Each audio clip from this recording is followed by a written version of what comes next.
Menteri Kebudayaan Fadlizon menegaskan pentingnya peran Aceh sebagai penjaga nilai-nilai peradaban Islam dan warisan budaya Nusantara. Dia mengatakan, Aceh sebagai satu-satunya provinsi di Indonesia yang memiliki kekhasan dengan mengintegrasikan syariat Islam dengan kearifan budaya lokal merupakan bukti nyata harmoni antara agama, budaya, dan tradisi yang dapat berjalan seiring. Fadli pun berharap, Aceh terus menjadi model bagi provinsi lain dalam menjaga harmoni antara agama dan budaya.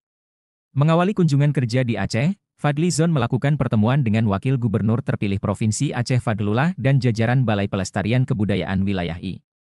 Mereka berdiskusi tentang berbagai hal, di antaranya mengenai komitmen Kementerian Kebudayaan untuk mendorong Provinsi Aceh menjadi pusat peradaban Islam di Indonesia.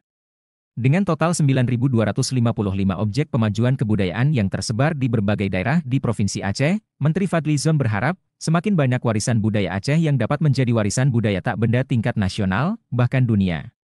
Berbagai jejak dan tinggalan sejarah yang menandai awalnya peradaban Islam di Aceh sejak masa Kerajaan Samudera Pasai tak hanya menunjukkan kontribusi Aceh dalam penyebaran Islam di Indonesia, namun juga kejayaan Aceh sebagai pusat perdagangan internasional dan pendidikan agama Islam.